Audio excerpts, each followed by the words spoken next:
तारीख 18 जनवरी सन 2023 दिन बुधवार। नमस्कार दोस्तों, इस वक्त आप सुन रहे हैं TV9 डिजिटल चैनल पर अपना पसंदीदा प्रोग्राम पॉडकास्ट और मैं हूं आपके साथ आपका हम जुबान संजीव चौहान।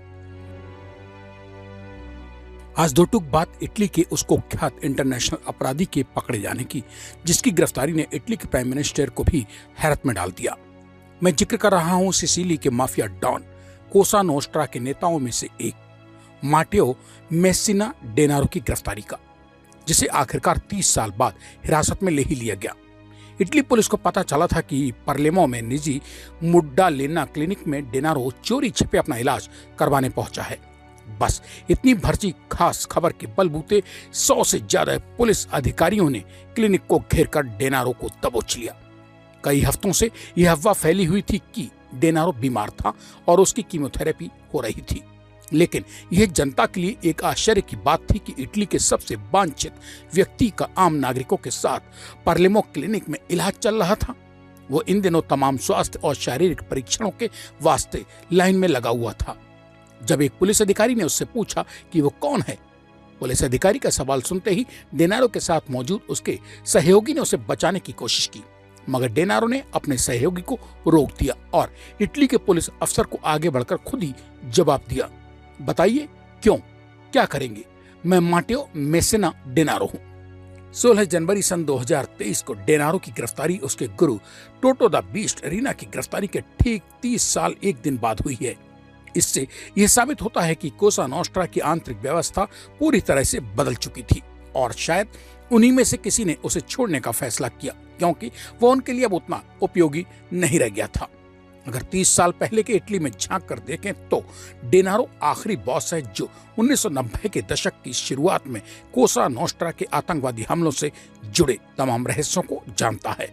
ऐसे में सवाल जहन में आना लाजमी है कि तो क्या वो युद्ध के बाद भी माफिया पहली के बिखरे हुए टुकड़ों को भी आइंदा जुड़वा पाने में तुर्क का पत्ता साबित हो पाएगा?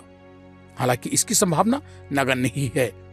जाहिर तौर पर वो कोसा नोस्ट्रा के नेतृत्व का अंतिम चेहरा भी कहा जा सकता है।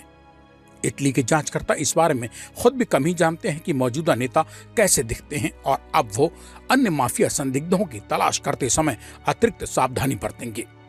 वो 1990 के दशक की शुरुआत के जुझारू और प्रत्यक्ष कोसा नोस्ट्रा और 21वीं सदी के खामोश व्यापार जैसे माफिया के बीच अंतिम कड़ी का प्रतिनिधित्व करता है।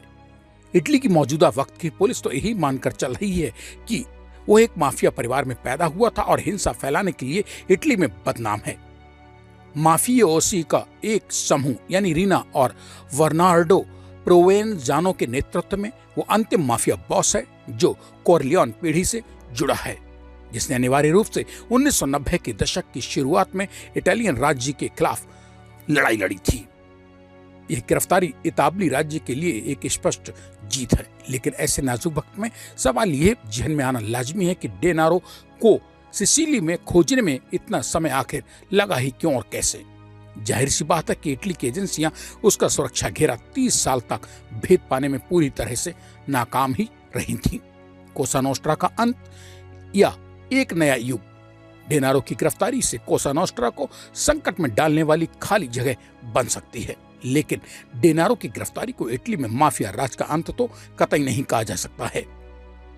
कोसा नोस्ट्रा का प्रबंधन करने वाली एक नई पीढ़ी पहले से ही मौजूद होगी।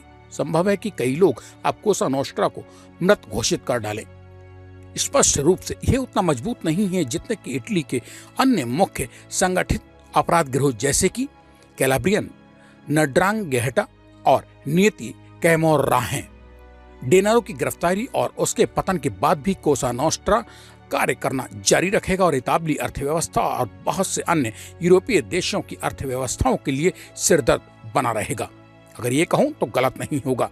इसलिए इतालवी राज्य और यूरोपीय देशों को माफियाओं और संगठित अपराध समूहों के खिलाफ अपनी लड़ाई लगातार जारी रखनी चाहिए और अपनी सुरक्षा को कम नहीं होने देना चाहिए। इटली की पुलिस और वहां के राजनेताओं व अन्य जांच व खुफिया एजेंसियों का तो यही मानना है। इसी के साथ अब आज मुझे यानी अपने दोस्त संजीव चौहान को दीजिए इजाजत। गुरुवार रात मेरी लौट कर आने तक कीजिए इंतजार। तब तक के लिए नमस्कार। और हाँ दोस्त, जाते जाते TV9 डिजिटल चैनल को सब्सक्राइब करके अपने मन की बात भी तो कमेंट बॉक्स में लिखते जाइए। ताकि आइंदा भी आपको पॉडकास्ट की ऐसी दो टूक खरी खरी कड़ियां मोबाइल पर घर बैठे सुनने को मिलती रहें।